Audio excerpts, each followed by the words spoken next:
reflectance, absorptance and transmittance. So what I was talking about was, if we take any radiation which is coming, Q, let us say that Q radiation is coming.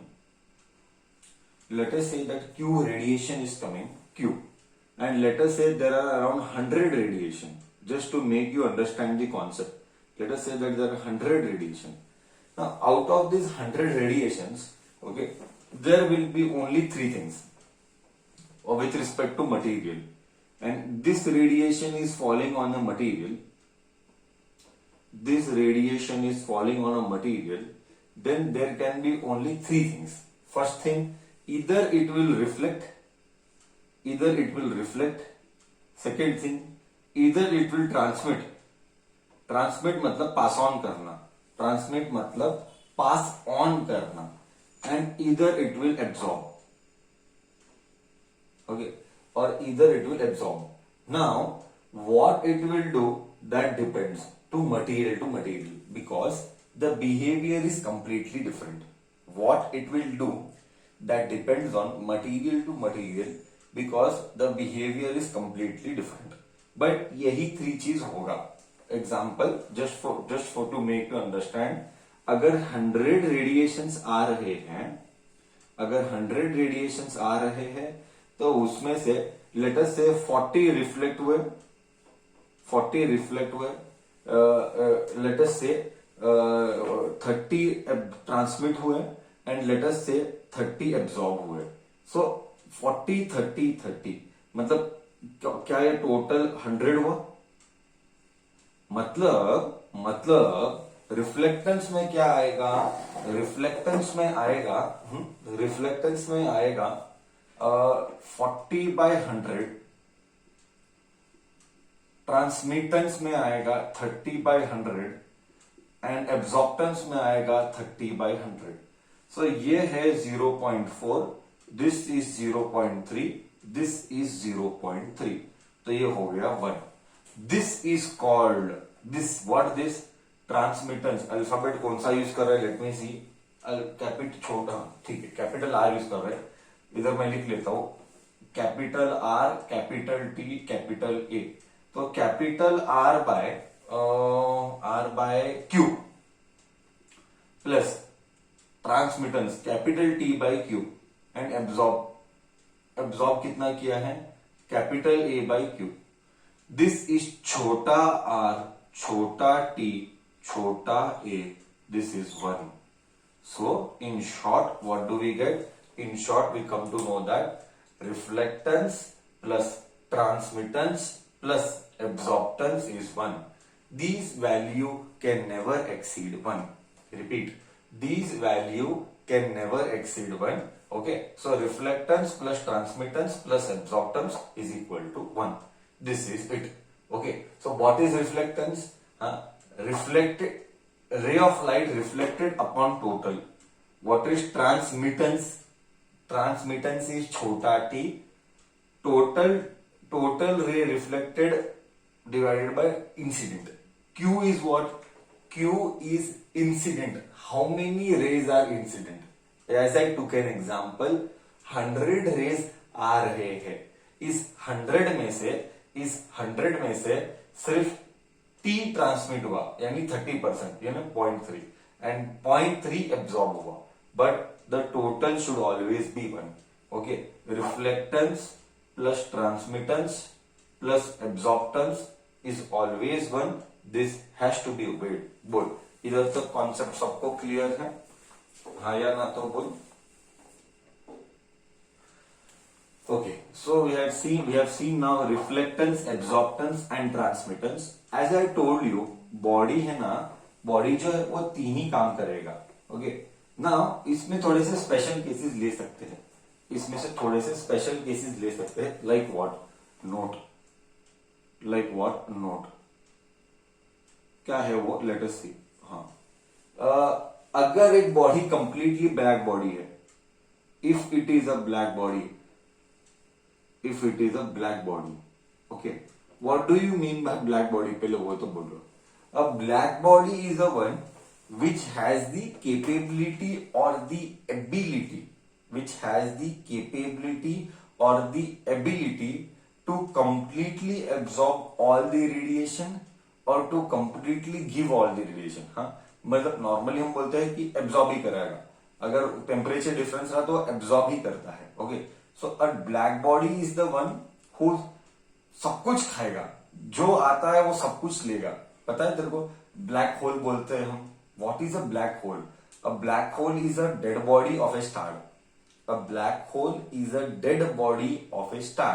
Okay, the dead body ऐसा है कि उसका gravitational field इतना high है, इतना high है, I repeat, उसका gravitational field इतना हाई है कि अगर उधर लाइट भी है तो वो लाइट को भी खींच लेता है। आई रिपीट, अगर उधर लाइट है ना तो वो लाइट को भी कंप्लीटली खींच लेगा, अपने आप में समा लेगा। मतलब क्या लेवल ऑफ उसका ग्रेविटेशनल फील्ड होगा कि लाइट आ रहा है, ऑब्जेक्ट जाने दे ब्रदर, ऑब्जेक्ट तो नीचे गिरता है क्योंकि मास है, मास ज्यादा है, लाइट तो मासलेस है, लाइट मासलेस होके भी लाइट को खींच लेगा वो खुद ही, इतना हाई ग्रेविटी है, उसको हम बोलते हैं ब्लैक होल। हाँ, तो somewhere similar to that artificially हम बनाते हैं। एक आदमी था फेरीज ब्लैक बॉडी करके, उसने ऑलमोस्ट एक सिमिलर ब्लैक बॉडी बनाया था। ओके, तो एब्जॉर्प्टिव पावर और एमिसिविटी पावर जो भी है, एमिसिविटी और एब्जॉर्प्सिविटी, आई रिपीट, एमिसिविटी और एब्जॉर्प्सिविटी ऐसे बॉडी का वन होता है। बट प्रैक्टिकली दुनिया में कोई भी ब्लैक बॉडी 100% एमिट या 100% एब्जॉर्ब नहीं करता है। आई रिपीट, कोई भी ब्लैक बॉडी 100% एमिट या 100% एब्जॉर्ब नहीं करता है। ओके, बट हम बोलते हैं कि नियर बाय वन नहीं है। सी एग्जाम्पल मैंने क्या, अब black, if it is a black body then transmittance is 0, reflectance is 0, absorptance is 1। मतलब जितने भी रेडिएशंस आए न ट्रांसमिट हुए न रिफ्लेक्ट हुए, कंप्लीटली एब्जॉर्ब हुए, सब खाया। अगर 100 रेडिएशन आए, 100 के 100 खा लिया। अरे ब्रदर सिस्टर, इसीलिए तो क्या सर, इसीलिए तो लोग बोलते हैं ना गर्मी में काले कपड़े मत पहनना। क्यों? यही रीजन है, क्योंकि अगर तू काले कपड़े पहनेगा तो एक ब्लैक बॉडी, वो भी एक ब्लैक बॉडी है बट 100% एब्जॉर्ब नहीं करेगा, नियर बाय ब्लैक बॉडी है। तो अगर वो भी एक ब्लैक बॉडी है, वो बॉडी कंप्लीटली एब्जॉर्ब करते हैं रेडिएशन। सो गर्मी में ब्लैक कलर का शर्ट पहनेगा तो वो एब्जॉर्ब करता है। ओके, इसलिए गर्मी ज्यादा लगती है।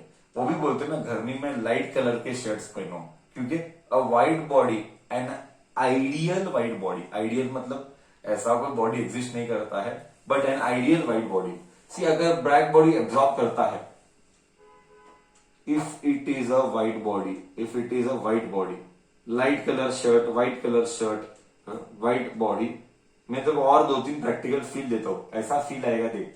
If it is a white body, transmittance is 0, reflectance is 1, absorptance is 1, 0 देख, रिफ्लेक्टेंस 100% है। पता है तेरे को, मैं तेरे को फील देता हूं, मेरे को 1-2 जगह फील देता हूं। अगर तू कभी तीर्थ यात्रा पे गया है, पता नहीं, मैं तो हर साल जाता हूं, और अगर तू तीर्थ यात्रा पे गया है तो वहां पे सीढ़ियां रहती है, सीढ़ियां, उस सीढ़ी को एक जगह पट्टे पे व्हाइट पेंट करते हैं। ओके, और वो चलने के लिए पाथ बनाते हैं। अगर कोई श्रद्धालु बिना चप्पल चलता है तो दिन के समय में उसके पैर को चटका नहीं लगने का, गरम, हाँ, क्योंकि स्टोन, पत्थर यानी स्टोन, सीढ़ी पत्थर का जो भी है, या मार्बल ग्राफाइट जो भी है, नॉर्मली तो स्टोन ही, ओल्डन जमाने का रहा तो स्टोन ही रहेगा, तो स्टोन बहुत गर्म होता है डे टाइम पे, इसीलिए वो लोग व्हाइट पेंट मारते हैं ताकि तू उधर चल सके विदाउट तेरा पैर जल जाए मतलब चटका नहीं लगे गर्म। तो you must have observe this, that white colour reflect करता है, एब्जॉर्ब नहीं करता है, इसीलिए पक्का ये गारंटी है ब्रदर, ये गारंटी। हाँ, ये बात अलग है कि 100% रिफ्लेक्ट नहीं करता है, वो आइडियल है, आइडियल मतलब इमेजिनरी केस। ओके, बट मोटा मोटी मोटा मोटी ऑलमोस्ट, मोटा मोटी मतलब ऑलमोस्ट वो रिफ्लेक्ट करेगा। इसीलिए तू एक काम करने का, एक पैर व्हाइट पट्टी के ऊपर रखने का और दूसरा पैर पत्थर के उधर रखने का, तेरे को क्लियर डिफरेंस समझ में आता है और अच्छा खासा डिफरेंस है, मतलब क्लियरली एविडेंट होता है, क्लियरली एविडेंट होता है। व्हाइट पट्टे के ऊपर पैर रखना, पत्थर के ऊपर पैर रखना, it is very clear there is a temperature difference. So a white body is the one which reflects, a black body is the one which absorbs. बोल, थोड़ा थोड़ा फील आया? मैं एक और फील देता हूं, मैं एक और फील देता हूं, और वो है कार गाड़ी। अगर तू देखेगा नॉर्मली, वो इंडिया में, पता नहीं वर्ल्ड का तो मेरे को मालूम नहीं है, इंडिया में सबसे ज्यादा कलर के कार कौन से बिकते हैं? What colour of cars are sold highest? Okay, I you option, black और व्हाइट, दोनों में से एक बोलना। ब्लैक और व्हाइट कौन सा ज्यादा बिकते हैं? सर गारंटी पे व्हाइट, यही तो रीजन है, व्हाइट ही बिकते हैं सर। बट व्हाइट तो बहुत जल्दी गंदा होगा, चिक्कल में पूरा खराब होगा। नेक्स्ट, ब्लैक तो खराब ही नहीं होगा इतना, गंदा भी दिखेगा नहीं, तो भी लोग व्हाइट कार ही लेते हैं। रीजन क्या है? रीजन यही है क्योंकि बिकॉज अगर तू नॉर्मल डे टाइम एक व्हाइट कार को पार्क कर, एक ब्लैक कार को पार्क कर और 3 घंटे के लिए धूप में रख।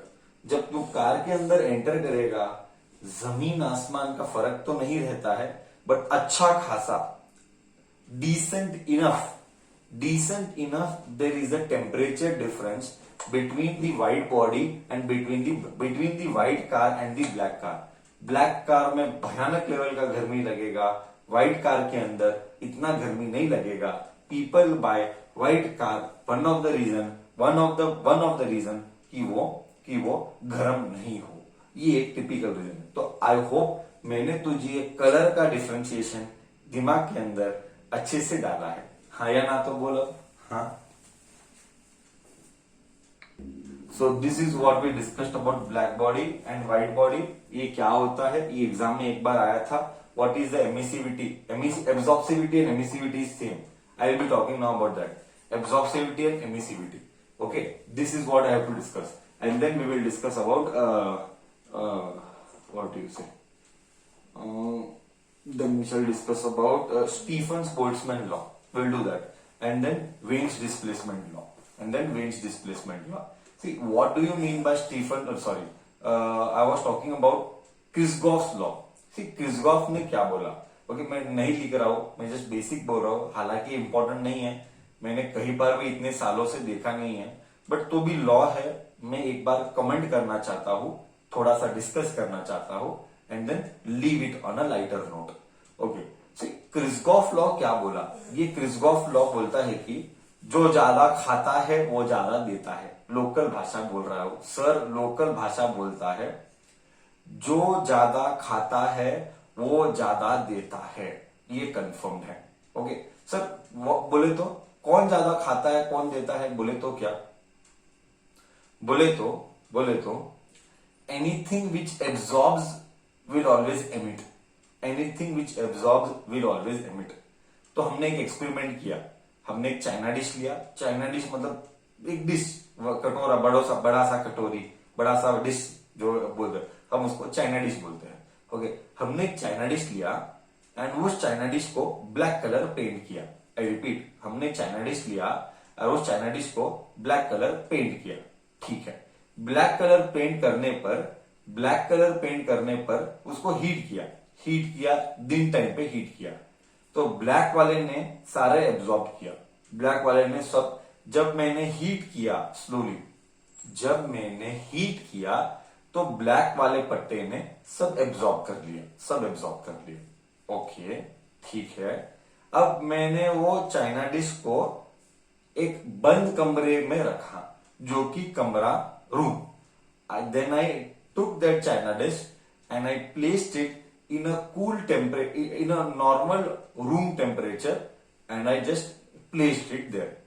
What I could observe, now देख, फर्स्ट केस में क्या था? फर्स्ट केस में चाइना डिश ठंडा था और हीटिंग एलिमेंट गर्म था, तो चाइना डिश ने सब एब्जॉर्ब किया, क्योंकि वो कूलर था इसलिए एब्जॉर्ब किया, क्योंकि वो कूलर था। कूल मतलब टेम्परेचर कम था कंपेयर टू आग। आग का टेम्परेचर ज्यादा, चाइना डिश का टेम्परेचर कम, तो जब टेम्परेचर कम था तो उसने सब एब्जॉर्ब किया, क्योंकि आग का टेम्परेचर ज्यादा था, डिश का टेम्परेचर कम था, तो सब एब्जॉर्ब किया। अभी मैं चाइना डिश को बाहर लाया रूम के अंदर। अभी रूम ठंडा, अब चाइना डिश गरम, करेक्ट है। अब जब चाइना डिश गरम है, रूम ठंडा है, तो वो एमिट करेगा। सिंपल है। अगर खुद ठंडा, अगर ओन टेम्परेचर गरम ठंडा है, दैट इज द लॉजिक। अगर मैं ठंडा हूं, दूसरा बाहर वाला गरम है, तो मैं सब एब्जॉर्ब करूंगा। अगर मैं ही गरम हूं, चाइना डिश अब गरम है और रूम ठंडा है, तो मैं एमिट करूंगा। सिंपल रे, टेम्परेचर डिफरेंस, कौन ज्यादा गर्म है वो देगा, कौन ज्यादा ठंडा है वो खाएगा। सिंपल है, ठंडा वाला खाएगा, गर्म वाला देगा। रूम में चाइना डिश गर्म है, तो मैं बोल रहा था वो ब्लैक पेंट किया। What is observed is that अभी वो ब्लैक पेंट वाला रीजन, चाइना डिश के ऊपर ब्लैक पेंट किया था, ब्लैक पेंट वाला रीजन से रेडिएशंस बहुत आने लगे, क्योंकि उसने ज्यादा एब्जॉर्ब किया। इससे क्या समझ में आया? इससे ये समझ में आया, जो ज्यादा खाएगा, जो ज्यादा एब्जॉर्ब करेगा, ठंडी जब वो खुद गर्म होगा तो वो ज्यादा इमिट करेगा। इसी को बोला गया Kirchhoff law. Simple, absorptive power to emissive power is always a constant. Okay, जितना खाएगा उतना देगा, ये क्रिस्गॉफ ने बोला। मतलब अगर तू ठंडा है, अगर तू ठंडा है और सोर्स गर्म है, तो तू बहुत खाएगा, बट जब ठंडी का समय आएगा तो तू देगा। एग्जाम्पल दू, फील मैं फील ले सकता है, इतना सब बोला, एक ही सेंटेंस में तेरे को फील आ जाएगा। ये सब कहानी का क्रिस्गॉफ लॉ का एक ही फील देता हूं। ओके, एक लकड़ा है और एक ग्राफाइट या स्टील है। ओके, गर्मी के सीजन में लकड़ा गर्म हुआ कि स्टील या ग्राफाइट गर्म हुआ? बोल। गर्मी के सीजन में लकड़ा वुड गर्म होता है कि स्टील या ग्राफाइट गर्म होता है? स्टील या ग्राफाइट गर्म होता है। तो गर्मी के समय में उसने खाया, है ना, स्टील और ग्राफाइट जो भी है वो गर्म हो गए, लकड़ा इतना गर्म नहीं होगा। अभी तू ठंडी के सीजन में आ, गर्मी टाइम एकदम गर्मी, सब खाया, पूरा एब्जॉर्ब किया। अब तू ठंडी के सीजन में आ, ठंडी के सीजन में लकड़ा गर्म होता है, वुड गर्म ठंडा रहता है कि ग्राफाइट या स्टील एकदम ठंडा रहता है? क्या तेरा लाइफ का ऑब्जर्वेशन है?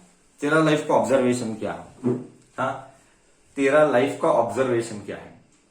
सर स्टील या ग्राफाइट। ओहो हो, बरोबर। मतलब ठंडी है तो एकदम ठंडी है, गर्मी है तो एकदम गर्मी है। यही तो बोला मैं, गर्मी में ज्यादा खाएगा, ठंडी में ज्यादा देगा।